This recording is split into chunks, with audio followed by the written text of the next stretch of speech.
السلام عليكم ورحمة الله وبركاته.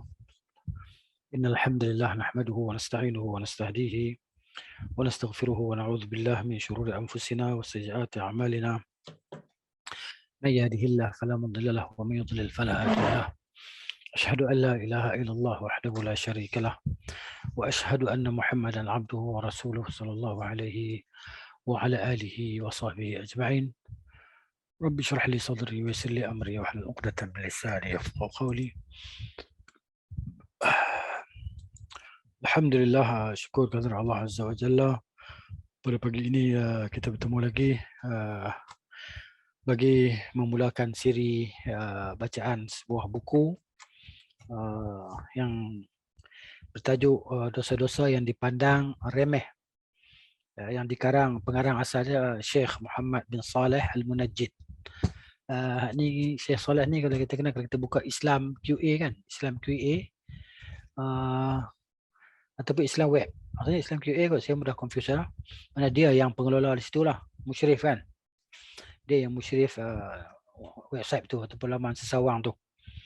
Syekh Saleh Al-Munajjid. Maknanya dia ada siri tazkirah ataupun kelas pengajian yang dia dipanggil silsilah al-akhlaqiyah. Silsilah al-akhlaqiyah ni maksudnya siri-siri yang membicarakan tentang akhlak Muslim lah, akhlak seseorang Muslim. Jadi kalau siapa boleh bahasa Arab, boleh tengok dalam YouTube lah. Syekh Saleh Al-Munajjid. Dulu dirakam dalam tali kaset zaman dulu.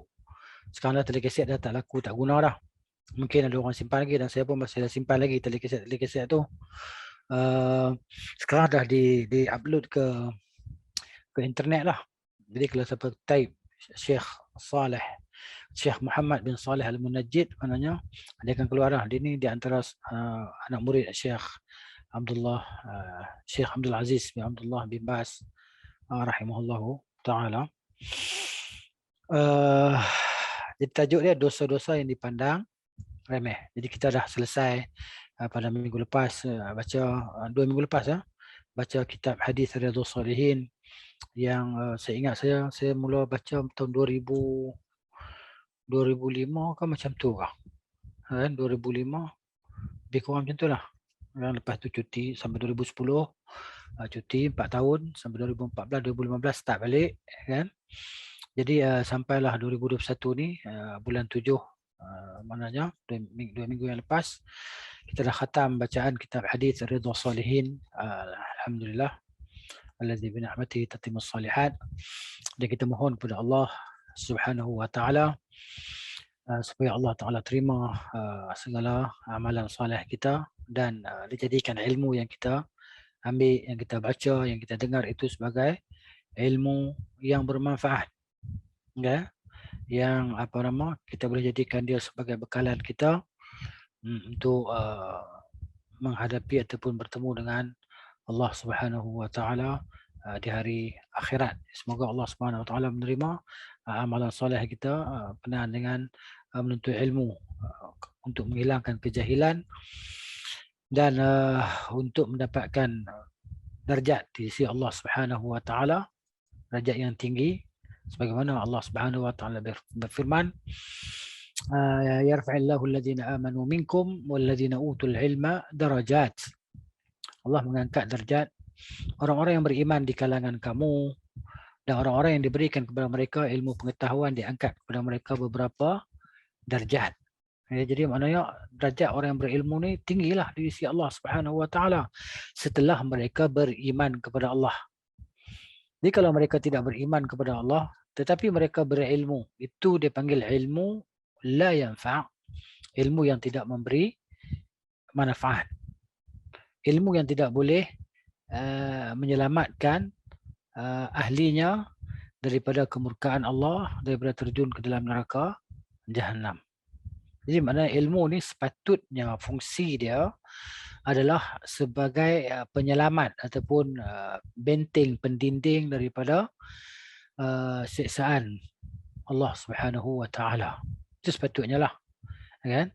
Jadi kalau ada orang berilmu tapi dia tak beriman, macam orientalis, mustasyriqin, mereka yang mempelajari Islam tetapi bukan nak masuk Islam, tapi hanya sebagai mujarrad al-ilm, semata-mata ilmu saja, ya, untuk knowledge saja, tak ada apa-apa, kan, nak mengetahui fakta ataupun mengumpulkan maklumat dan fakta saja, ataupun sebagai pengumpul maklumat saja, kan, tetapi tidak lebih daripada itu, maka itu merugikanlah dia, merugikan dirinya sendiri.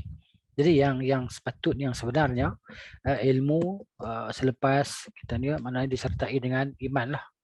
Dan ilmu itu dia menjana keimanan kita untuk terus naik ke level yang atas lah, level yang lebih tinggi di sisi Allah Subhanahu Wa Taala, iaitu level khasyah, takut, kan? Takut maksudnya kepada Allah Subhanahu Wa Taala, itu level yang tinggi lah.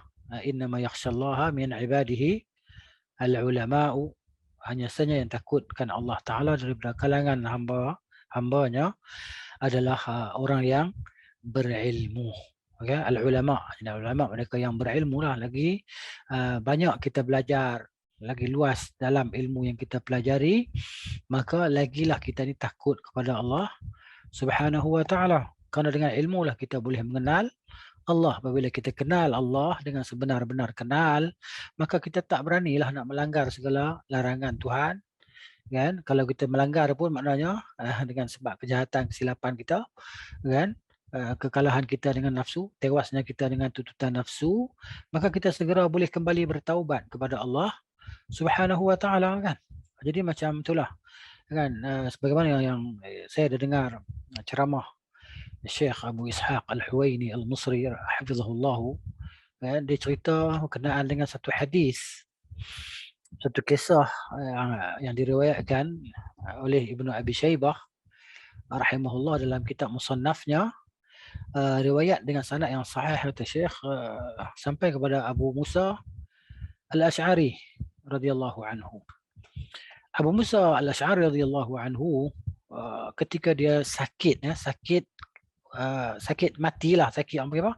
Sakit tua, sakit nak mati, sakit untuk menghadapi kematian. Jadi bila dia macam tu, kan, dia dalam keadaan sakit yang terpanggil nazak lah macam tu, tapi dia boleh bercakap lagi, dia pensan sedar, dia hilang macam tu, dia macam pensan tak sedar diri, lepas tu dia boleh sedar balik, kan. Dalam keadaan dia itulah maksud dia, dalam dia anak-anak dia berada di keliling dia, dan dia pensan. Lepas tu bila dia sedar, dia kata dekat anak-anak dia, ya bani ya udhkuru sahib ar-raghif, udhkuru sahib ar-raghif, hai anak-anakku, ingatlah kisah seorang kisah seorang pemilik kisah seorang yang kisah dia dengan sebuku roti. Kisah seorang lelaki dengan sebuku roti lah, macam tu, sekeping roti macam tu lah, kan, sekeping roti kan sebuku roti, ya, di bahasa Melayu ni kan, sebuku roti, sekeping roti, saya pun dah confuse, tak apalah, janji faham kan, janji faham, dia maksud kita nak sebut sebuku kan sekeping gitu, tak apa. Jadi lepas tu dia pensan, dia cakap macam tu, kemudian dia pensan, tak sedar. Lepas tu dia sedar balik. Bila dia sedar balik, anak-anak dia tanya lah. Qalu ya abana, hai ayah, kata, ayah kami, man sahibur raghif, siapakah dia pemilik roti itu? Kisah lelaki bersama dengan sebuku atau sekeping roti itu. Man sahibur raghif? Maka dia pun jawab, dia boleh jawab satu. Qala kana rajulun yata'abbadu fi bani Israel 70 sanatan. Kita dekat anak-anak dia, ada seorang lelaki daripada Bani Israel. Dia ni beribadat selama 70 tahun. 70 tahun beribadat kepada Allah Ta'ala. Beribadat, kan, dia kan zaman Bani Israel, dia pun ada tempat khas untuk beribadat, dia kena tempat khas, kan. Dia tak boleh tempat-tempat tertentu, kan. Dia macam ada satu musalla khas dia buat. Dia beribadat di situ selama 70 tahun. Cuba bayangkan, lama kan. Jadi, dan dia tidak turun ke kampung dia kan? Melainkan sekali saja, satu hari saja dalam setahun. Illa marratan fi sanah. Dia tak turun melainkan sekali saja dalam satu tahun. 70 tahun 70 kali lah. Dah 70 tahun dah beribadat. Dia rutin dia macam tu. Ya, ini kisah Bani Israel yang diceritakan oleh Nabi SAW dan sahabat meriwayatkan kepadanya, dan ini adalah riwayat daripada Abu Musa Al-Asy'ari radhiyallahu anhu. Tentunya dia mendengarnya daripada Nabi SAW, kan yang cerita-cerita. Kan? Ini sahabat. Jadi satu hari dia pun turun. Masa kali yang ke-70 ke 71 macam itulah, dia pun turun. Kan, daripada tempat ibadat dia, daripada bukit ke mana ke. Maka dia bertemu dengan seorang wanita cantik. Fara'amra'atan jamilatan. Dia berjumpa dengan satu orang wanita yang cantik. Tentu wanita ni jenis wanita macam pelacur macam itulah. Kan? Wanita tak baiklah. Kan? Fadhalla ma'aha 7 ayyam, maka dia duduk bersama orang perempuan tadi berzina selama 7 hari. 70 tahun, 70 hari. Kan? 70 hari buat kerja. 70 tahun beribadat, 70 hari buat 7 hari buat dosa, zina. Jadi pada hari yang ketujuh tu, maknanya Allah Ta'ala campakkan dalam diri dia, kan, bahawa dia ni sedar, dia silap. Dia dah melakukan dosa, kan dia rasa macam menyesal lah masalah. Bukan dia buat dosa dalam keadaan tak sedar. Ya, bila buat sesuatu dalam keadaan tak sedar, dia tak panggil dosa ataupun pahala. Macam kita bermimpi lah. Kita bermimpi, kita mengumpat orang tu, mengumpat orang ni, kita kutuk orang tu, kutuk orang ni dalam mimpi. Tak dikira benda macam tu sebab kita buat benda dalam keadaan kita tidak sedar. Kan? Jadi dosa ni sesuatu yang dilakukan dalam keadaan kita menyedarinya. Kita sedar. Itu dosa. Ya? Jadi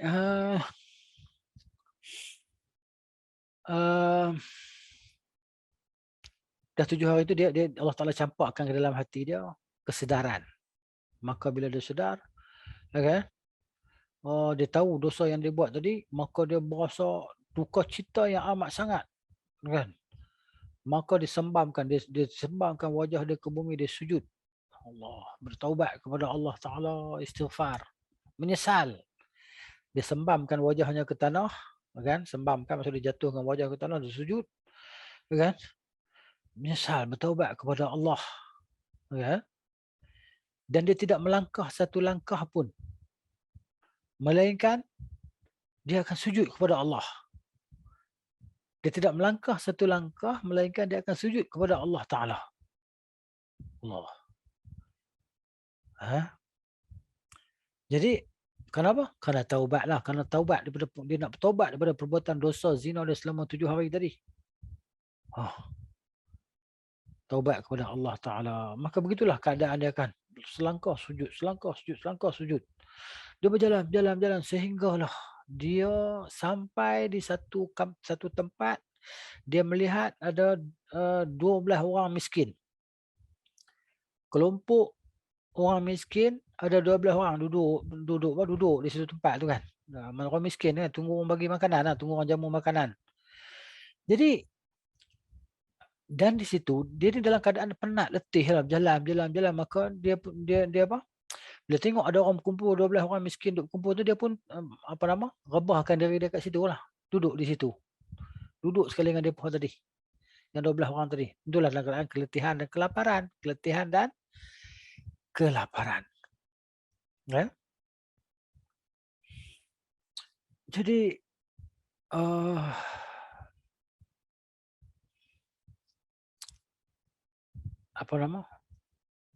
ada satu orang ahli ibadah, rahib, ahli ibadah dia ni menjadi rutin harian dia, ni ahli ibadah yang lain pula ni. Rutin harian dia adalah memberi makan kepada 12 orang miskin tadi, setiap orang sekeping roti. Sekeping roti ni maknanya macam kita ni bukan roti biskut, roti yang cream cracker tu, satu. Ni kan kalau roti, kalau kita pergi roti naan macam tu kan. Satu biji memang kenyang lah satu hari. Saya dekat Pakistan, saya ingat saya kan, saya makan roti naan ni sekeping tak larat nak habis lah. nak habiskan sekeping pun payah, ya Allah kan. Tu dialah dia rutinan, dia pun dibuat daripada tepung, ada yang tepung jenis kualiti, ada tepung yang apa, yang kurang kualiti. Kalau tempat kami belajar di Jamiah Abu Bakar tu kan, di Karachi, tempat Jamiah kami belajar tu, memang rotinya memang tepung yang rendah kualiti lah, sebab kita semua free of charge kan. Makan free, asrama free, kitab-kitab pun dapat pinjaman free, apa lagi, semua free lah. Makan pun free. Cumanya makan ni kurang sedap lah. Seminggu sekali ni adalah makan kari kambing. Seorang tu dapatlah seketul besar ibu jari ni kambing. Kan? Ramai orang, 3-4 orang kan. Belajar di Jamiah Abu Bakar Islamic University tu. Kalau nak tahu boleh Google lah. Google Abu Bakar Islamic University Karachi lah. Keluarlah dia punya image gambar dia. Sekarang Google ya. Tengok kan. Jadi begitulah dulu. Tahun 90-an. Lah ni dah 80 tahun dah. Kan? Tahun 90-an. Jadi itulah rutinan tadi kan. Dia kalau yang tepung tu kurang kualiti ni, dia cepat keras. Kan, terutamanya musim sejuk. Musim sejuk ni rutinan dia jadi macam apa nama? Macam pinggan. Dia jadi pinggan. Kerah. Macam batu. Gitu. Baik, cerita kembali pada tadi lah. Cerita tadi. Jadi maknanya rutin harian ahli ibadah yang seorang ni, maknanya dia bagi makan kepada 12 orang miskin tadi, seorang sekeping roti kan, untuk setiap sehari dia pun makan lah. Jadi bila dia tu datang pula, jadi 13 orang lah. Asal 12 orang. Jadi dia sampai dari itu jadi 13 orang. 13 orang. Jadi kau ni giliran lah bagi. Baik. Sampai yang ke dia tu, yang ke-12 kan, dia dapatlah roti tadi. Sekeping. Maka orang yang rutin harian dapat hari itu tak dapat. Tak dapat roti sebab dah jadi 13 orang. Roti dah 12 keping. Jadi bila tak cukup keping, tak cukup sekeping ni, orang habis makan tadi, dia kata, saya nak roti saya. Yang hak bawa roti tu, mana ada roti saya bawa 12 ya. Kan? Tak kira, saya nak juga roti saya.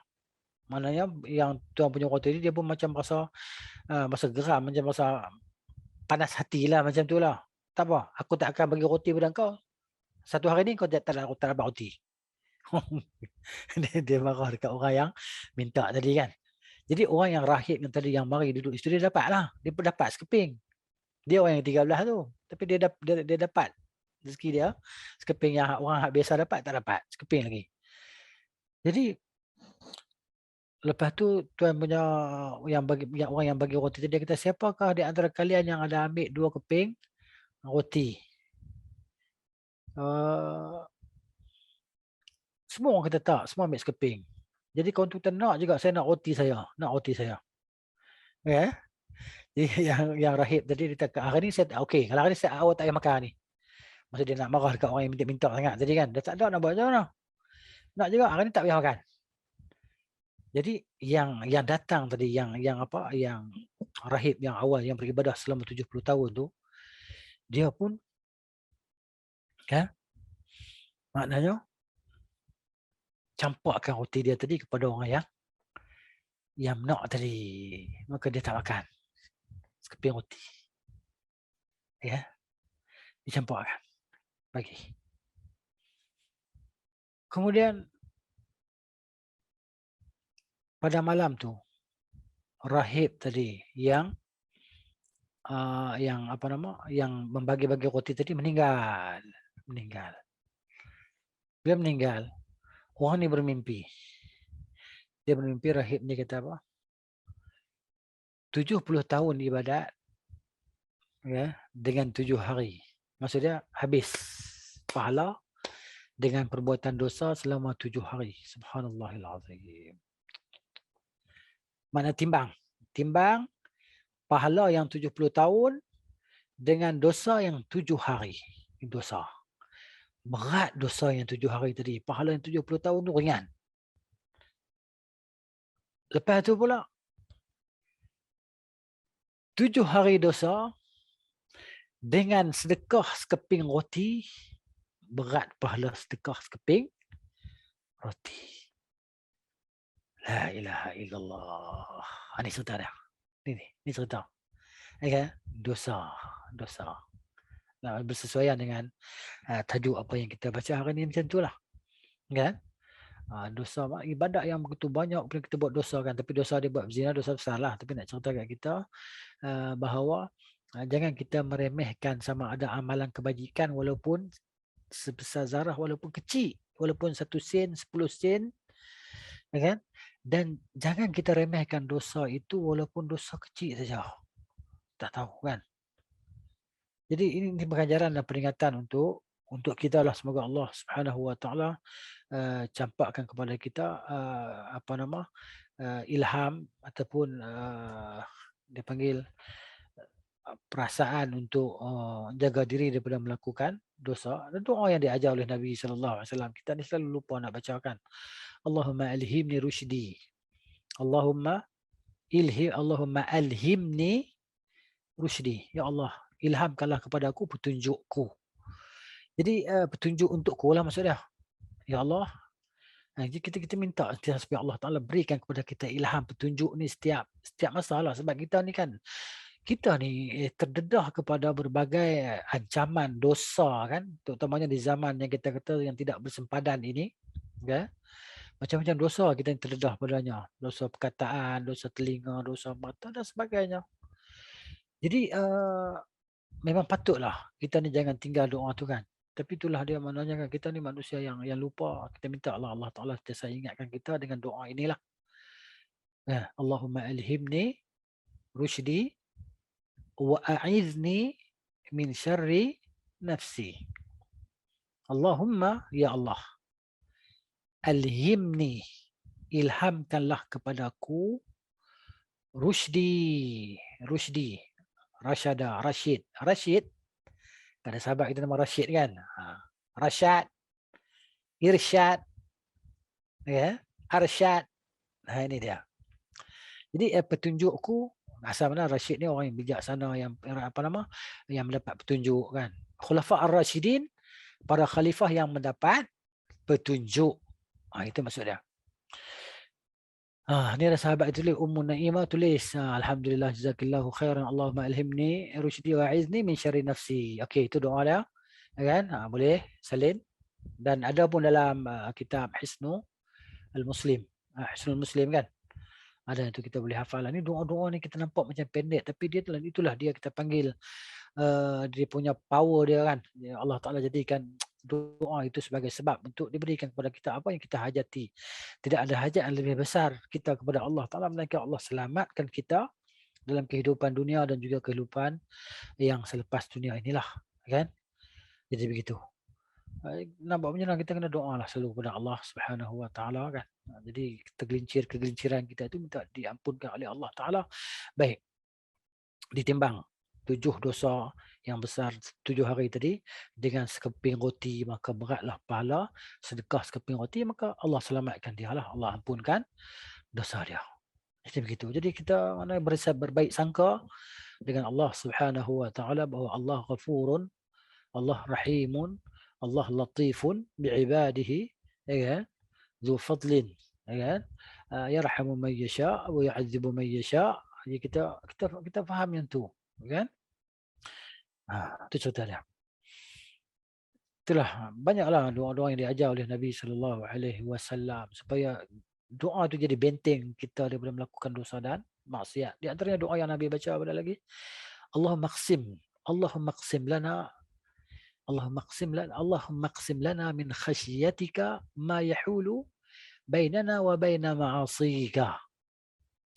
Kan saya ingat ada ustaz kita, Ustaz Adli hafizahullah, Ustaz Adli kan, dia ada baca kitab Fiqhu al-Ad'iyah kan. Ada kan, Yayasan Taklim ada baca kitab tu. Fiqhu al-Ad'iyah. Maksud dia memahami doa-doa yang kita baca tadi. Itu kita panggil silah ataupun senjata, walaupun hadis dhaif sebut bersilah. Jadi doa huwal ibadah, doa itu adalah ibadat kepada Allah. Tapi maknanya sahih bahawa dia adalah senjata kita, benteng kita, pelindung kita kan. Apa makna dalam bahasa itu untuk doa itu? Baik. Okey. Siap Puan Liza. Baik, saya beritahu makna dia. Tulis ya. Kalau nak lambat sikit nak cari sendiri, kalau nak cepat saya terjemahkan. Baik. Ya Allah, ilhamkanlah padaku, boleh tulis, ilhamkanlah padaku petunjuk. Petunjuk, kan? Ilhamkanlah padaku petunjuk. Okey. Allahumma alhimni rusydi. Wa a'idni, dan lindungkanlah aku. Lindungilah aku, lindungkanlah aku, boleh ikut ya. Bahasa Melayu ni kan. Lindungilah aku, lindungkanlah aku. Min, dari syarri, keburukan. Nafsi, diriku. Di diri kita ni sentiasa ada sifat ammaratum bisu' kan. Ammarah ni maksud sentiasa yang mengajak, diambil daripada perkataan amara. Okey, dah dapat terjemahan tadi? Dah dapat kan? Okey, tak dapat beritahulah.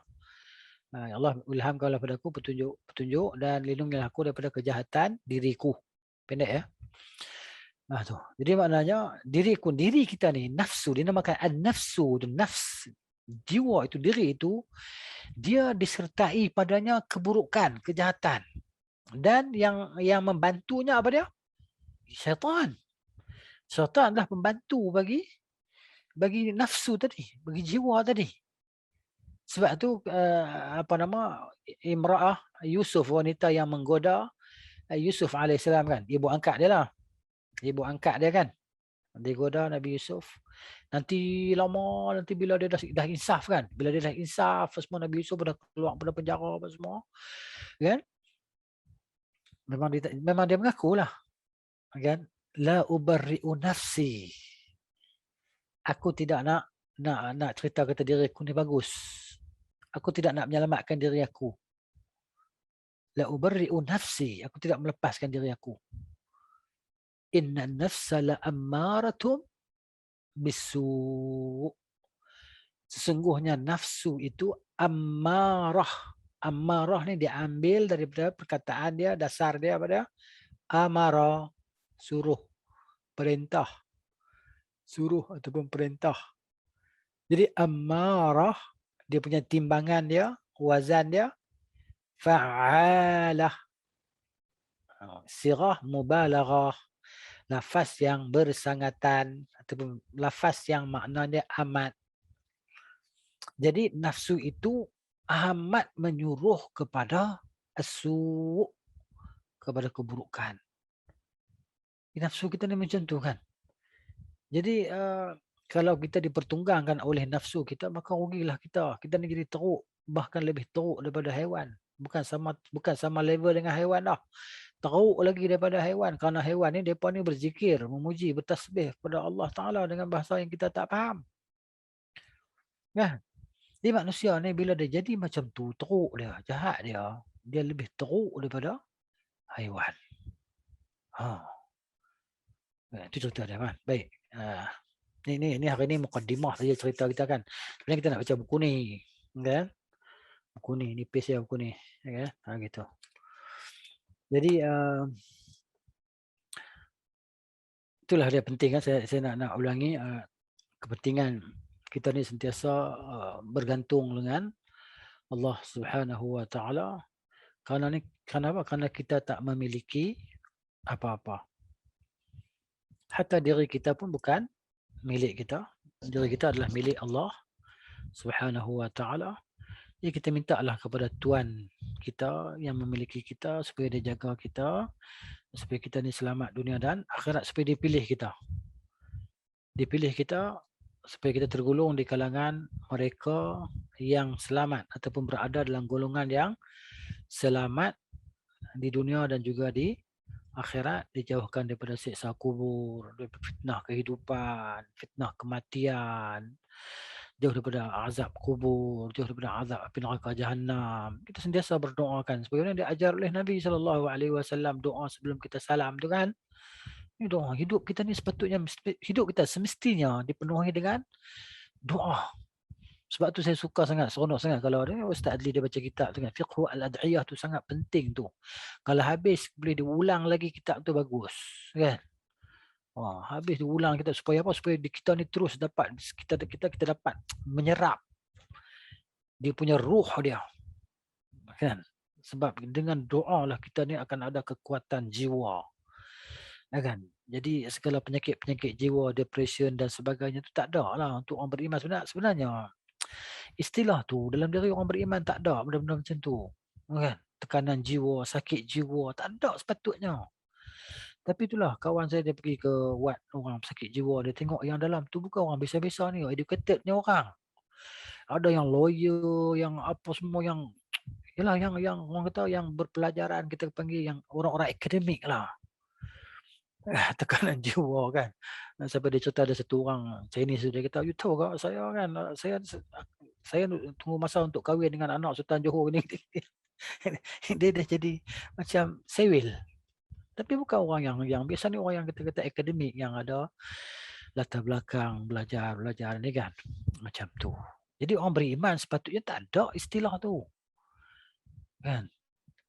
Walaupun begitu, Nabi sallallahu alaihi wasallam ajar kita untuk kita berdoa macam doa jauh dia. Allahumma inni a'udzubika minal barasi wal jununi wal juzam. Macam itulah hukum Rasulullah SAW. Ya Allah, aku berlindung dengan kau daripada penyakit sopak dan penyakit gila dan juga penyakit kusta. Wa min sayyi'il asqam, dan daripada penyakit-penyakit yang berat-berat, yang buruk-buruk ni kan. Gitu. Baik, kita kembali kepada poin kita tadi. Nak cerita, janganlah kita tadi meremehkan amalan-amalan yang kecil. Sama ada amalan itu dosa ataupun amalan berbentuk pahala. Contohnya lah kita ni kan, kadang-kadang kita ni, kita pergi beli barang lah kat kedai, satu kedai ke, satu makcik jual nasi lemak ke. Makcik kata barang ni RM5.90 kan, 90 sen ataupun 95 sen. Balance 5 sen. Makcik tu nak bagi 5 sen. Kita, alah makcik 5 sen tak payah lah makcik. Alah kan. Jadi bagi kita 5 sen ni tak ada apa-apa. Kita halalkan dia. Keep the change lah makcik.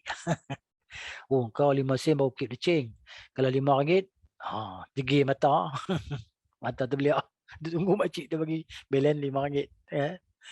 Jadi, ya, tak kisah walaupun dia 5 sen kita bagi kerana ikhlas. Tak apa makcik, 5 sen tu tak apalah. Kan? Tak kira lah. Kan? Setengah orang dia tak kisah pun. Dia bagi RM50, beli nasi RM5 lah. Keep the change makcik. Tak apa sama je, halah kan. Jadi besarlah bagi sebagian orang, bagi makcik tu besarlah RM45. Bagi dia tu RM45 tu macam alah yang lekat di kuku-kuku dia lah. Kan? Kuku tak potong ni kita 10 Muharram ni kan. Ni dah masuk apa Zulhijjah lah ni. Muharram lah, bulan Zulhijjah ni kan. Kita tak boleh nak kerat kuku, tak boleh nak potong misai. 3 hari yang misai dah tutup mulut lah. Kan? Kuku pun tak boleh nak kerat lah ni. Nak buat korban, kalau nak buat korban lah, tak buat korban tak apalah. Jadi orang yang orang yang niat nak buat korban tu, dia tak boleh kerat kuku, tak boleh potong misai. Cabut bulu ketiak pun tak boleh. Jadi macam mana? Tunggulah sampai sembelih hewan korban kita ni. Bila hak kita dah sembelih dah, tak apa, barulah kita boleh potong kukunya apa semua kan. Hari ni baru 3 kan. Ada lagi 7 hari no. 3 ke 4 hari ni. Itulah. Baik. Tu. Jangan kita pandang remeh sama dia dosa ataupun dia adalah pahala. Kita ingat, walaupun ya Allah kuat ni, aku mampu. Kan? RM5 sedekah, RM10 sedekah. Adakah di antara kita tergamak nak transfer kepada adik dia ke, kepada kawan dia ke RM5? Ada yang tergamak? Okay. Yalah, sebagian orang kata, takkan nak transfer RM5. Duit ada RM50 dalam akaun. Tapi dia teringin juga untuk bersedekah. Kalau aku sedekah RM50 ni, hari ni nak beli beras lauk ni. Sedekah orang RM50, nak minta orang pula RM50 nak beli beras. Beras pun dah dekat RM30 dah. Kan? Lauk ni nak cari mana ikan murah lah ni. Ikan pelaling pun sekilo RM12 dah. Kan? RM50 tu beras kampik ikan pelaling. Minyak tak masuk lagi. Minyak masak. Gas pula tak ada. Banyak benda ni. Ya?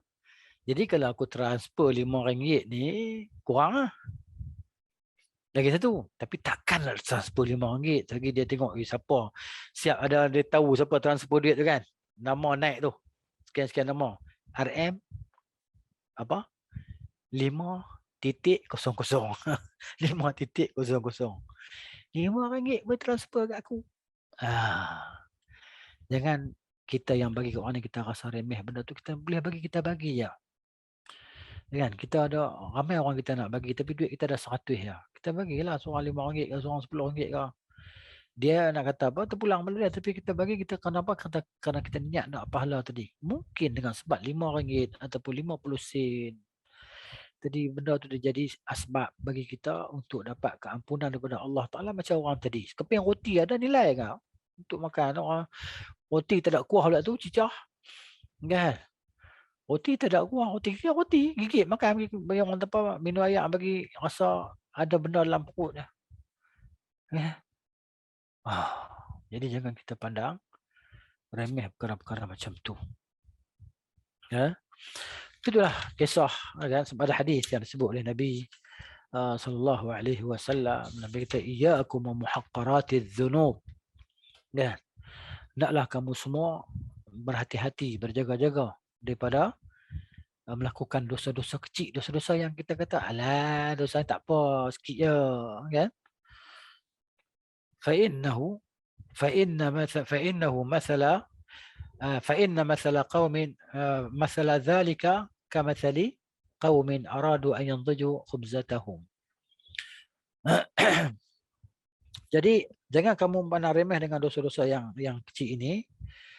Dia ni diibaratkan seperti satu kumpulan orang yang depa ni nak panaskan roti depa. Nak masak roti depa. Depa dah ada tepung, depa dah uli tepung, depa dah apa buat dough tepung tadi kan. Kemudian depa nak bakar roti tadi. Dah tekan jadi lepeh macam tu. Sekarang depa nak bakar. Nak bakar, alat bakar tak ada. Jadi nak buat macam mana?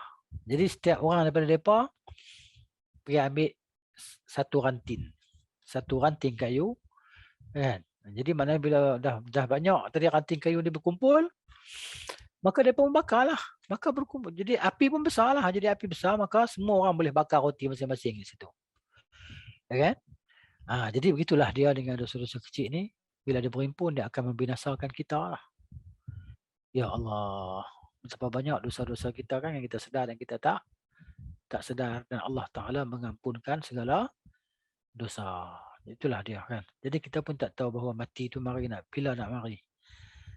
Dia macam tiba-tiba macam hari-hari ni kan. Saya pergi pukul 6 pagi tadi, kawan dia telefon. Nangis.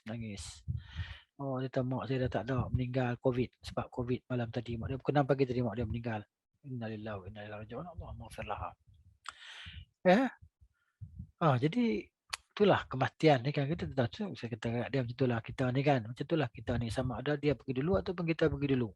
Pergi itu tak dapat, tidak kena pergi. Sama ada kita semua pergi dulu ataupun yang kita sayang akan pergi dulu.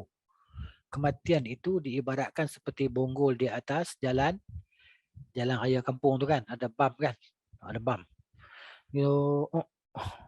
Gitu.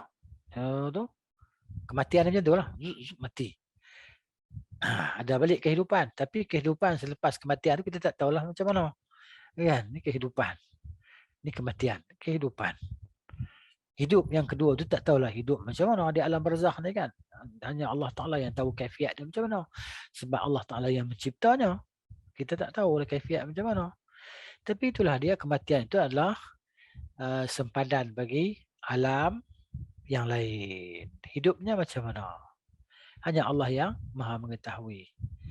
Ya, sebab Allah dah sebut la tahsabanna alladhina qutilu fi sabilillahi amwata. Kan, bal ahya'un 'inda rabbihim yurzaqun. Dan kamu sangka orang yang dibunuh aja Allah Taala itu mati, bahkan mereka hidup, diberi rezeki. Hidupnya macam mana? Wallahu a'lam. Hanya Allah yang Maha mengetahui macam mana hidup di alam barzakh. Ada kan, ada rasa sakit, ya kan? Ada rasa seronok, kan? Macam mana kita boleh tahu? Sebab Nabi SAW bagi tahu secara mujmalnya, secara ringkasnya, secara tidak detailnya Nabi beritahu macam tu. Kita semua ni akan sama ada kita ni seronok ataupun kita ni takut, sakit, sedih. Kan? Fitnah pertama, fitnah malam pertama, hari pertama itu apa dia? Fitnah munkar dan Nakir tadi yang mai tanya dengan soalan yang dahsyat, rupa dia pun dahsyat menakutkan. Itu fitnah. Semua orang akan kenal tadi. Dia tanya dengan soalan dahsyat. Kita ni kan. Kalau maknanya kalau kita beriman dan beramal soleh, ada dapatlah jawapan tadi. Kemudian nanti ada teman. Bila akan teman kita daripada amalan kita yang berupa seperti orang yang cantik, yang handsome, kan? Dia teman kita dalam di alam itu. Dan dia kata aku ana amaluka as-salih. Aku adalah amalanmu yang baik. Jadi kalau kita ni tak baik, aku adalah amalanmu yang tak baik. Kekejian. Rupa seperti orang yang buruk rupa dia, yang kita ni tak sanggup tengoklah muka orang yang tak ini kan. Cuba tengok muka orang yang tak ada muka, tak ada daging di kulit, dia apa di tulang muka. Contoh macam itulah. Jadi kita suka nak tengok tak? Tak suka kan. Tapi kalau orang yang mari dengan wajah ceria, yang handsome, yang cantik, mata ni pandang tak jemu. Kan? Pandang tak jemu dia tengok, ya kan? Begitu. Jadi itulah dia maknanya kan. Ni sedikitlah mukadimah sebelum saya baca mukadimah lah. Mukadimah sebelum saya baca mukadimah buku yang kita nak baca ni. Buku berkenaan dosa-dosa yang dipandang remeh. Semoga Allah Subhanahu Wa Taala jadikan apa yang kita nak baca ni sebagai sesuatu yang bermanfaat untuk diri kita, dunia dan akhirat. Jadi kita mohonlah. Bukan dia hanya sekadar bahan bacaan dan bukan sekadar hanya maklumat-maklumat ya yang kita tahu kan.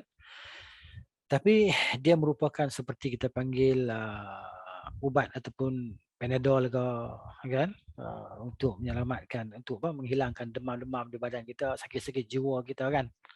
Jiwa kita ni berpenyakit. Jadi bila jiwa berpenyakit dia nak kena ada ubat dia. Jadi kita kena tahu punca penyakitnya apa. Kan? Dekat mana punca penyakit itu? Tentulah punca penyakit dalam tubuh kita ni telah dijelaskan oleh Nabi SAW sebagai doktor jiwa umat manusia. Iaitu punca penyakit kita di mana? Di hati kita. Di hati.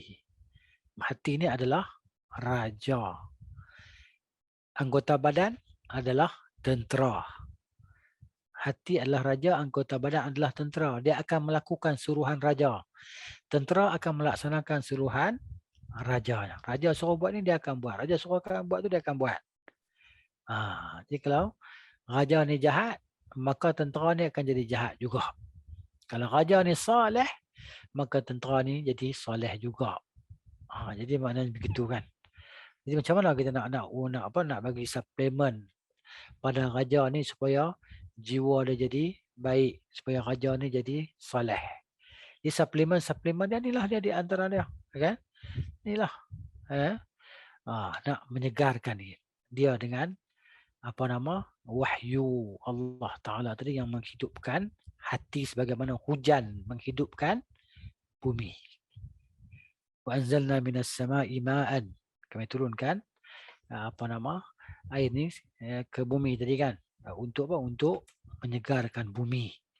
Untuk menghidupkan bumi yang tandus, yang gersang, yang kontang.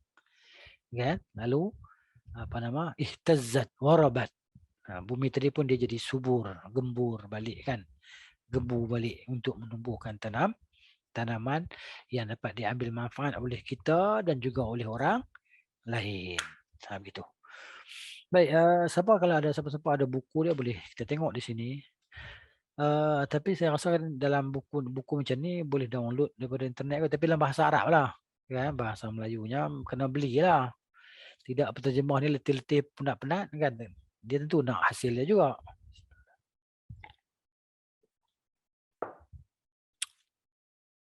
Baik.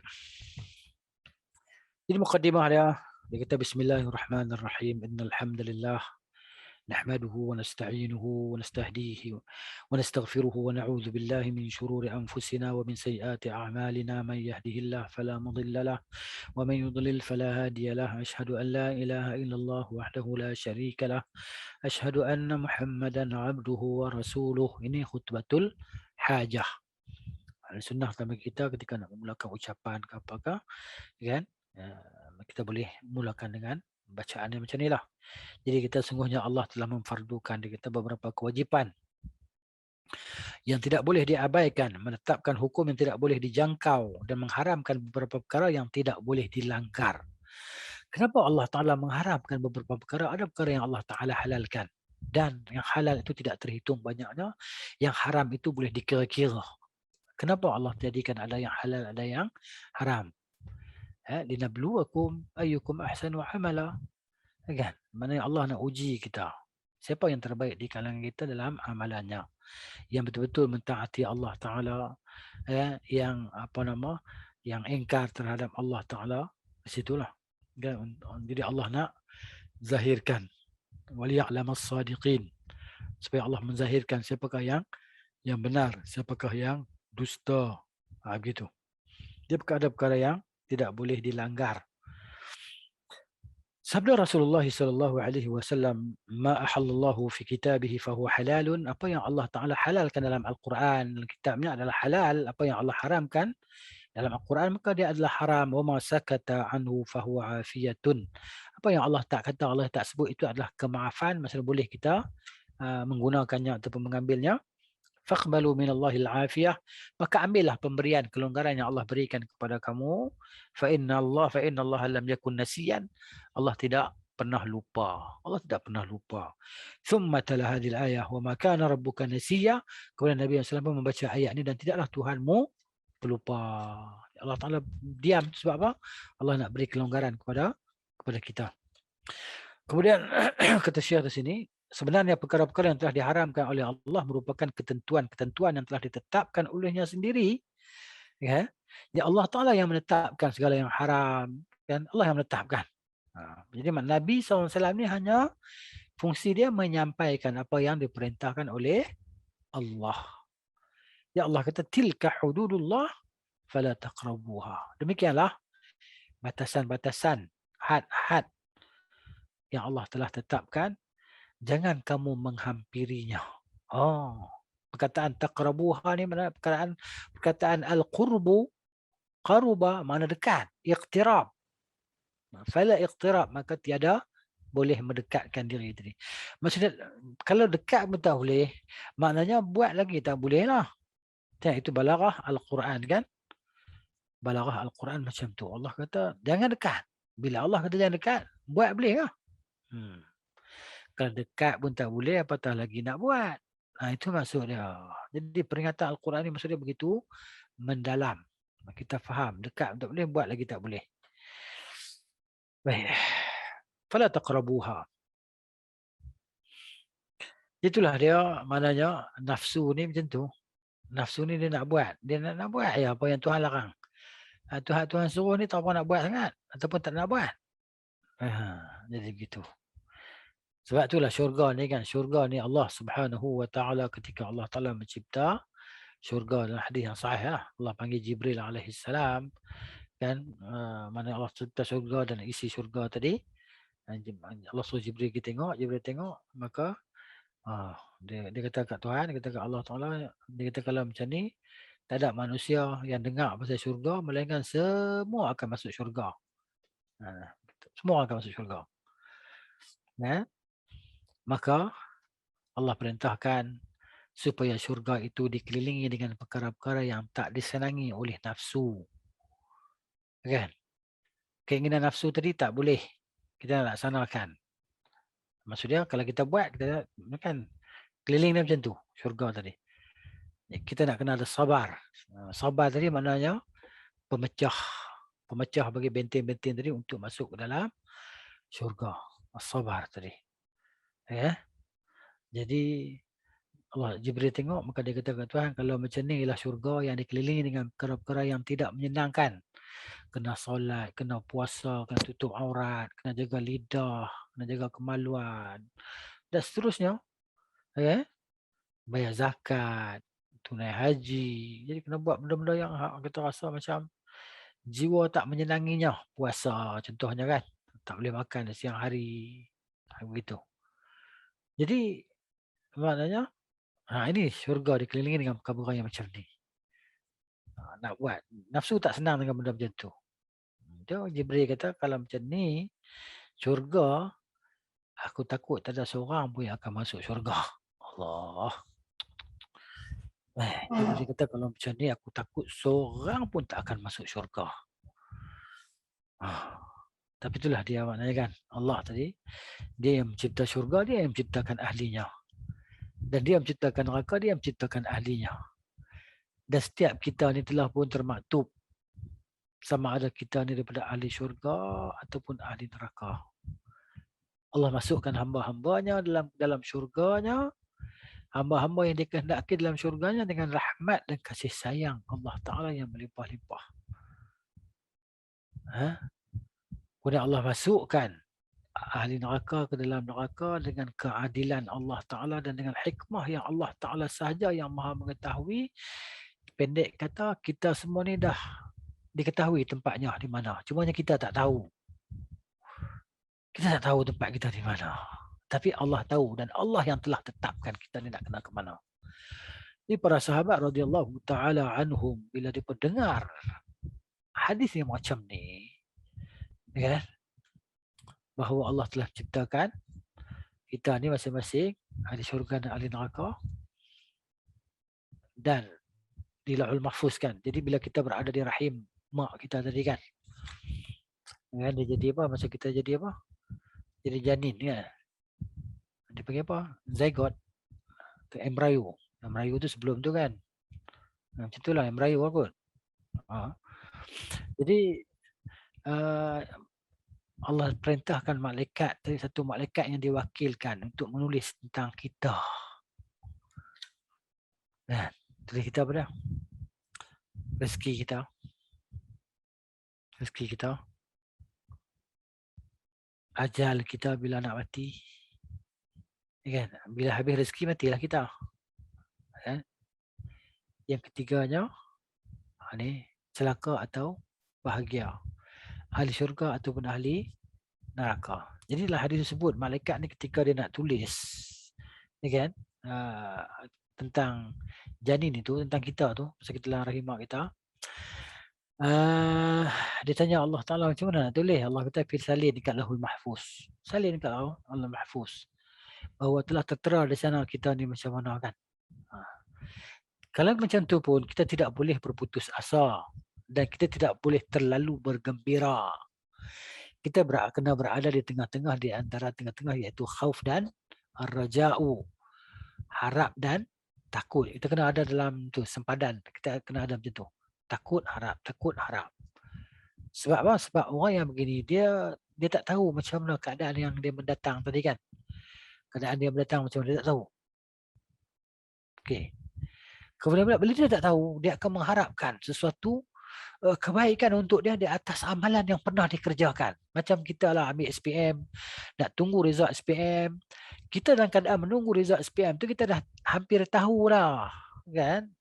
Macam mana kan? Sebab kita dah usaha. Sebelum tu kan, dengan tuition, dengan apa, latih tubi dan sebagainya kita buat. Dengan persediaan detail. Itu pun kita tak confirm lagi. Mungkin kita silap faham pada soalan.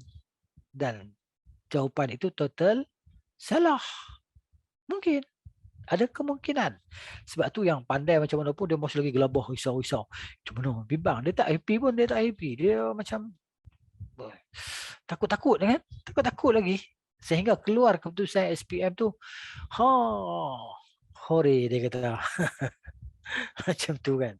Jadi, yalah kita ni macam tu lah. Kan? Kita di antara dua keadaan takut dan harap. Begitu. Baik, kita kembalilah apa yang kita baca tadi. Ataupun saya tertinggal ada perkara yang saya nak jelaskan, tolong ingatkan. Pelupa juga kita ni sekarang ni semakin lama semakin lupa. Jadi gitu kan. Allah musta'an lah. Allah musta'an. Itu cerita hadis tadi tu. Hadis mana? Yang dikelilingi syurga itu dengan perkara-perkara makarih. Ya? Allah masukkan kita dalam syurganya. Okey, sambungan hadis tu ketika sahabat maaf saya ingat sekarang. Sahabat-sahabat dengar Nabi SAW cerita macam tu, kan? Sahabat tanya Rasulullah, kalau macam tu dah tertulis tahu orang ni syurga, orang ni neraka kan? Kenapa kita nak perlu beramal lagi? Kenapa kita nak kena solat lagi, nak kena puasa lagi? Kan? Biarlah serah pada takdir macam tu lah. Kan? Nabi kita tak. Nabi kita i'malu. I'malu. Beramallah kamu semua. Nabi suruh kita ni semua ni beramal dengan amalan salih. Sebab kullun muyassarun lima khuliqa lahu. Setiap orang dimudahkan untuk apa dia diciptakan. Kalau kita diciptakan untuk syurga, kan? Maka Allah akan mudah kita untuk beramal dengan amalan ahli syurga. Ya, kalau kita la qadarullah diciptakan oleh Allah Ta'ala sebagai ahli neraka, na'udzubillahi min dzalik, ya, maka dia akan dipermudahkan kita dengan amalan ahli neraka. Dalam keadaan sekarang kita pun tak boleh confirm lagi. Tak tahu. Kan kita boleh kita sembahyang, kita puasa, kita bersedekah, kita menghadiri majlis-majlis ilmu, kita buat segala kebaikan yang Allah nak bagi pahala. Belum confirm lagi. Kita tak tahu macam mana. Sebab apa? Hadis yang Nabi sebutkan, yang kita pernah baca dalam Riyadhus Shalihin tu. Kan? Sungguh seorang lelaki beramal dengan amalan ahli syurga. Sehingga antara dia dan antara syurga hanya tinggal sehasta. Sehasta ni sehasta. Kan? Dekat sangat dah lah. Kan? Syurga. Fayasbiquhul kitab. Maka didahului dia tu oleh kitab tulisan amalan dia bahawa dia ni ahli neraka. Tinggal sehasta nak masuk. Dia beramal dengan amalan ahli syurga ni. Kemudian tinggal sehasta nak masuk syurga. Maka kitab dia mendahului dia bahawa dia tu ahli neraka. Fayamalu amala ahli nar fadaghalan nar. Maka dia pun beramal dengan amalan ahli neraka.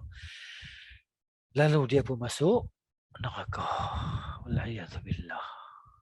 Macam tu kan. Jadi macam tu kita tak confirm macam mana. Sebab tu kita kena ada doa tadi. Doa tadi sesuatu yang amat penting dalam kehidupan kita.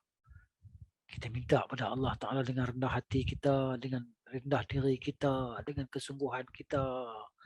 Kan hajat kita Allah Ta'ala kan perkenankan kepada kita apa yang kita kehendaki.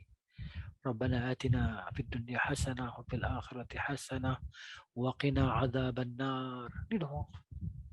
Dan Allah ajar kita berdoa dalam surah Al-Imran kan ayat 194 kan?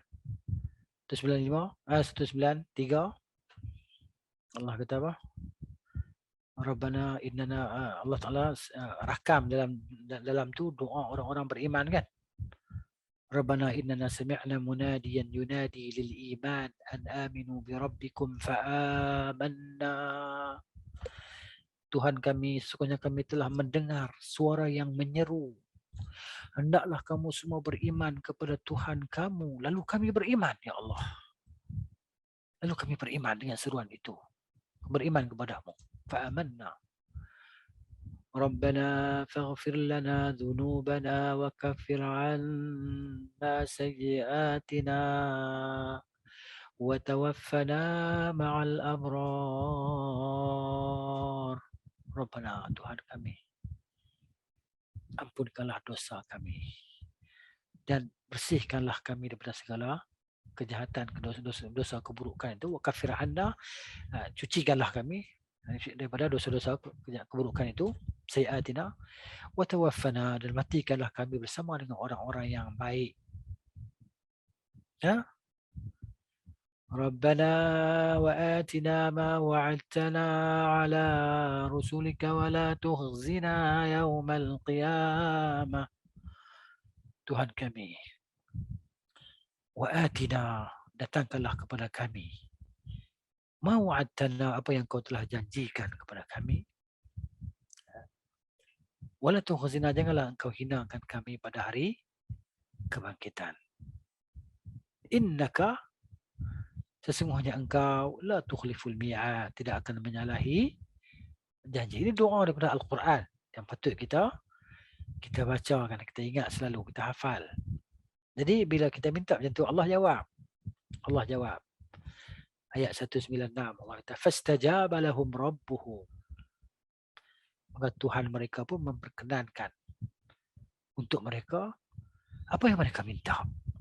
Allah kata apa? Inni la udhi'u amala 'amilin minkum min dzakarin aw untha. Ya. Ba'dukum min ba'd. Semuanya aku tidak akan mensia-siakan amalan-amalan sebahagian kamu, amalan-amalan kamu sama ada laki-laki ataupun perempuan. Sebahagian kamu dan sebahagian yang lain, aku tak akan sia-siakan. Jadi Allah itu Allah janjikan Allah akan makbulkan permintaan kita tadi. Itu saudara, baik. Itulah dia. Kemudian di bawah tu dia kata Allah telah memberi ancaman keras terhadap orang yang melampaui batas ketentuannya dan melanggar apa yang telah diharamkannya. Ancaman. Jadi kalau kita ni semua manusia atas muka bumi, kita buat semua dosa, tak memudaratkan sikit pun pada Allah Ta'ala. Dan kalau kita buat semua kebaikan, semua jadi beriman, tidak menambahkan kekayaan Tuhan sikit pun. Allah Ta'ala tu sedia maha kaya. Jadi pulangannya apa? Pulangannya semuanya kembali kepada hamba, kepada kita lah sebagai hamba Allah Subhanahu wa Ta'ala. Baik, seperti yang ditegaskan oleh Allah Subhanahu wa Ta'ala dalam Al-Quran yang berbunyi. A'udzubillahi minasyaitonir rajim. وَمَن يَعْصِ اللَّهَ وَرَسُولَهُ وَيَتَعَدَّ حُدُودَهُ يُدْخِلْهُ نَارًا خَالِدًا فِيهَا وَلَهُ عَذَابٌ مُهِينٌ. Allah kata, وَمَن يَعْصِ اللَّهَ, maksiat. Barang siapa yang bermaksiat kepada Allah. Ni kita semua tak mau, kita kalau tanya anak buat maksiat tak? Tak mau. Tapi buat juga. Dia buat maksiat tak? Tak takut. Dia buat juga. Manusia tu nama dia manusia. Dan itulah dia ketetapan Allah Ta'ala bahawa kita ni adalah pelaku dosa. Dan sebaik-baik pelaku dosa itu adalah orang yang bertaubat kepada Allah. Sebab tu hadis yang kita pernah baca dulu, kalau tuan-tuan ingat, perempuan ingat. Maknanya, kalaulah kamu semua tak ada dosa, la dhahaballahu bikum, Allah akan matikan kamu semua. Allah akan datang dengan generasi yang lain yang mana mereka itu berdosa dan mereka bertaubat pada Allah. Lalu Allah menerima taubat mereka. Allah mengampunkan dosa mereka. Jadi Allah nak kita ni sentiasa memohon ampun. Dan Allah ni dia maha mengetahui, dan macam itulah dia cipta kita ni, maknanya kita ni manusia yang pelupa. Kan? Dan kita tak akan melakukan dosa. Sebab tu datuk kita Adam AS dan nenek kita Hawa keluar daripada syurga dengan sebab satu dosa je. Satu dosa. Satu dosa. Iaitu kan? Allah Ta'ala kata wala taqraba hadhihi syajarata fatakuna minal zalimin. Jangan mendekati pokok ini. Kan? Jadi maknanya datang syaitan, fadalla iblis, fadallahuma bighurur, menipu. Kan? Jadi begitu. Keluarnya mereka daripada syurga dengan sebab satu dosa saja. Jadi kita jangan remeh dengan dosa. Jadi apabila kita kena bertaubatlah hari-hari istighfar. Sebab Nabi SAW ajar kita untuk beristighfar kan. Astaghfirullah. Dan fadilah istighfar ni pun sangat banyaklah. Selain daripada menyucikan dosa, dia juga boleh mendatangkan rezeki, manfaat. Rezeki tak kisahlah rezeki berbentuk sihat ke, wang ringgit ke, subur tanaman ke, kan, selamat selamat daripada musibah, kan, COVID diangkat dengan cepat, yalah istighfar kepada Allah. Tapi kita menyaksikan hari ini macam dahsyat, semakin hari semakin dahsyat. 9,000, 9,000, 8,000, 9,000. Dia tak jadi 5,000, 4,000, 3,000, 2,000 macam itu. Ni 9,000 lebih kan. Tu. Macam mana? Jadi benda ni kita panggil takfirus sayyi'at lah. Menyuci bagi segala dosa kita. Dan orang beriman ni kalau dia kena, itulah Allah Ta'ala angkat darjat dia dengan penyakit macam tu kan. Macam saya sebut pagi tadi lah. Tadi sahabat saya pagi tadi pukul 6 pagi dia telefon, pukul 7 dia kata mak dia meninggal 6 pagi tadi dekat hospital Sungai Petani. Allah maafkanlah dengan sebab COVID. Dia COVID, gitulah. Tapi mak dia ada penyakit lain lagi lah. Itu cerita dia lah. Jadi semoga itulah maknanya Allah jadikan penyakit itu sebagai penghapus dosa, kan? Bila dah bersih daripada dosa, Allah nak angkat derajat hamba dia. Jadi Allah ni sayang kat kita. Allah sayang kat kita. Allah tak suka nak sakiti kita. Lepas tu ada hadis Jibril kan, alaihissalam kan, ketika maknanya Allah Ta'ala tadi bila dicabut nyawa satu makhluk daripada kalangan hamba dia, yang mana yang apa nama keluarga yang masih hidup tadi berasa duka cita dan sedih kan. Jadi Allah memang Allah tak nak menyakiti, nak menyebabkan kesedihan itu menimpa kepada hamba-hambanya. Sebab tu bila hamba tadi bersabar dengan kematian keluarga dan sebagainya, Allah Ta'ala beri ganjaran pahala yang sangat besar. Orang yang sabar tadi kan. Oh gitu. Baik.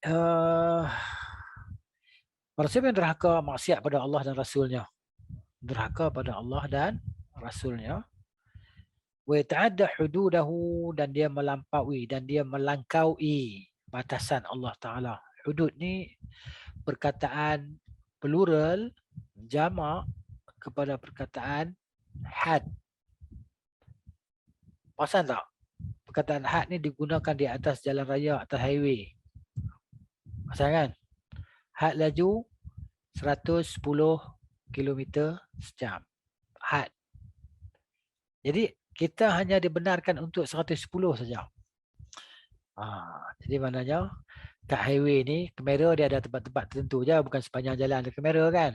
Jadi kalau dalam kehidupan kita ni sepanjang kehidupan kita diperhatikan oleh Allah Ta'ala dan tulis segala amalan kita. Kalau kita melanggar had, kita akan kena denda lah. Denda sama ada denda dunia ataupun denda akhirat. Tapi kalau siapa kena dunia, insya-Allah tak kena akhirat. Tapi jangan minta kena. Jangan minta. Salah minta. Sebab ada pernah seorang sahabat dia pergi minta, ya Allah, kalau lah aku ni ada dosa yang akan disiksa dalam neraka, maka janganlah kau siksakan aku dalam neraka, kau pindahkan siksa neraka itu kepada aku di dunia. Jadi maknanya Allah makbul doa dia. Ditimpa penyakit yang teruk, yang pelik, sehingga Nabi SAW kata, barangkali kamu ni berdoa kat atas diri kamu sendiri ni. Maka Nabi SAW, dia kata benar lah. Nabi kata janganlah doa buruk macam tu atas diri kamu. Kita doa minta hasanah dunia dan hasanah akhirat. Gitu. Jadi batasan Allah Ta'ala ni, had, laju had tu, jangan kita langkaui. Jadi wa ta'adda hududahu, dan dia melampaui batasannya. Kalau kita buat macam tu, apa dia janji Allah? Yudkhilhu, Allah pasti akan masukkannya naran khalidan, api neraka yang khalid, yang kekal. Bila sebut perkataan kekal ni, maknanya kalau orang beriman, dia tak ada lah istilah kekal untuk dia. Kalau istilah kekal tu diguna untuk dia, maknanya panjang masa dia dalam neraka. Panjang masa dalam neraka. Okay?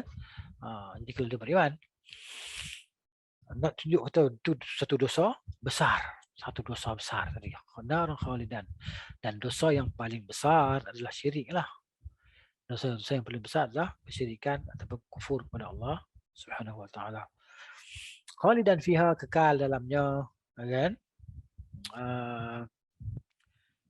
Walahu azabun muhin, dan untuk dia dalam neraka itu azab yang menghinakan. Jadi kita bacalah dalam Quran banyak cerita pasal azab yang menghinakan kan. Bagaimana usaha-usaha orang yang dalam neraka tadi nak lari keluar dari neraka kan. Allah sebut dalam tu kisah tu. Wa ammal ladzina fasaqu fama'wahumun nar. Adapun orang-orang yang fasik, mereka itu berada dalam tempat tinggal mereka itu dalam neraka. Fama'wahum, tempat kembali mereka adalah neraka. Kullama aradu an yakhruju minha u'idu fiha wa qila lahum dhuqu 'adzaban nari allati kuntum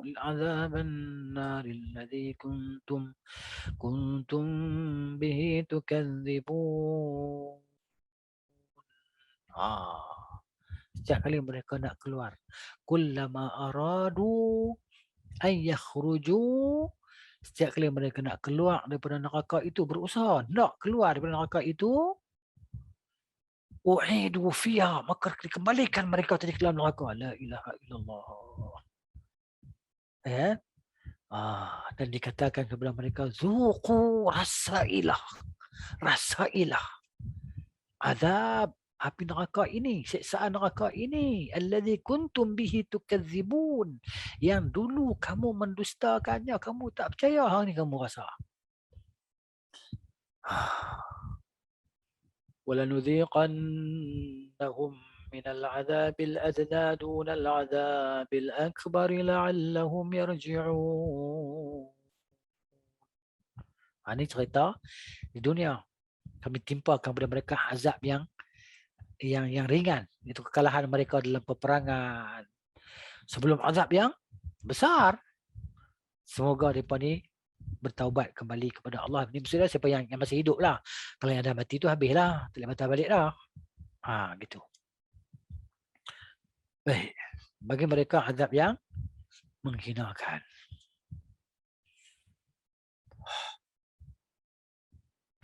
Menjauhi perkara-perkara yang diharamkan oleh Allah, hukumnya wajib. Kena buat. Wajib ni istilah apa dia? Ma yusabu fa'iluhu. Istilah wajib ni sesuatu yang diberi pahala pelakunya. Pelakunya diberi pahala, wa yu'aqabu, dan dia disiksa, kan, ala tarkihi ataupun tarikuhu. Maksudnya disiksa orang yang meninggalkannya. Itu wajib. Buat dapat pahala, tinggal kena siksa. Dosa kan? Baik.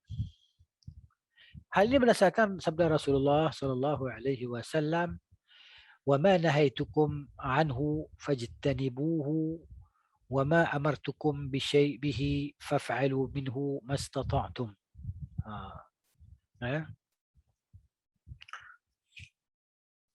Apa yang aku larang kamu daripadanya, kata Nabi SAW, maka hendaklah kamu jauhinya. Dan apa yang aku perintahkan kamu semua untuk melakukannya, maka buatlah semampu kamu. Tengok macam mana syariat tadi. Samahatus syariah, kelonggaran syariat. Dan syariat ni dia mana dia meraihkan kita. Syariat ni meraihkan manusia tu. Tengok mana dalam agama lain. Dalam Islam ya. Sebab agama lain agama rekaan.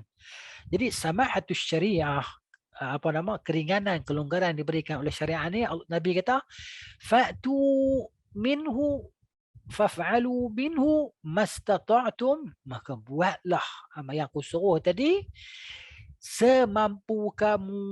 Macam mana kamu mampu? Mampu sembahyang boleh duduklah, kan? Mampu maknanya apa lagi? Tak mampu nak pergi buat haji dan sekiannya kerana tak cukup syarat, tak apa, tak berdosa. Kan? Jadi buat setakat mampu kita. Macam mana kita mampu, buatlah. Gitu. Jadi Islam ni maknanya dia melayani kita mengikut kemampuan kita. Kan? Itulah macam contoh orang nak buat korban. Orang tak mampu pun tak ada masalah apa. Tapi kalau mampu tak buat, Nabi kata jangan dia mendekati musalla kami. Marah sungguh lah. Kan? Walaupun sebagian ulama kata bukan wajib kan. Kata gitu, sunat kan. Itulah. Baik, habislah untuk kita. InsyaAllah apa yang sering kita lihat ialah setengah ahli ahwa', golongan pengikut hawa nafsu, iaitu mereka yang lemah imannya dan sedikit ilmunya. Setiap kali mendengar ucapan berkaitan perkara-perkara diharamkan, mereka pasti berada dalam keadaan gelisah atau keluh kesah. Jadi kita sampai di situ dulu, insyaAllah. Nanti kita sambung lagi lah pada perbincangan dan perbahasan yang akan datang. Semoga dengan ini Allah Subhanahu wa Ta'ala memberikan limpahan rahmatnya ke atas kita, kasih sayangnya, kelebihan kurniaannya kepada kita, dan kita mengikhlaskan diri kita semata-mata kerananya. Dia letakkan kita bersama dengan golongan ahli istiqamah dalam iman dan amal soleh. Sehingga jangan Allah Ta'ala batalkan pahala-pahala yang kita buat. Macam orang tadi kan 70 tahun beribadat, 7 hari dosa, habis lingkup Jahanam 70 tahun. Lepas tu pula rahmat Allah Ta'ala meluas lagi. Kan 7 hari dosa, zina, maksiat besar tadi, Allah Ta'ala ampunkan dengan sekeping roti. La hawla wa la quwwata illa billah. Jadi kita sentiasalah baik sangka dengan Allah Ta'ala, sentiasa baik sangka dengan Allah Ta'ala, bahawa Allah Maha Pengampun. Allah masih lagi bagi peluang pada kita kerana kita ni orang beriman. Allah bagi peluang pada kita untuk kita terus istiqamah di dalam iman dan istiqamah di atas menuntut ilmu dan di atas amalan salih. Jadi yang baik itu daripada Allah Subhanahu wa taala. Salah silap itu kesilapan saya dan saya mohon ampun kepada Allah Subhanahu wa taala. أقول قولي هذا أستغفر الله العظيم لي ولكم ولسائر المسلمين والمسلمات نستغفره إنه هو الغفور الرحيم. سبحانك اللهم وبحمدك أشهد أن لا إله إلا أنت أستغفرك وأتوب إليك. السلام عليكم ورحمة الله وبركاته.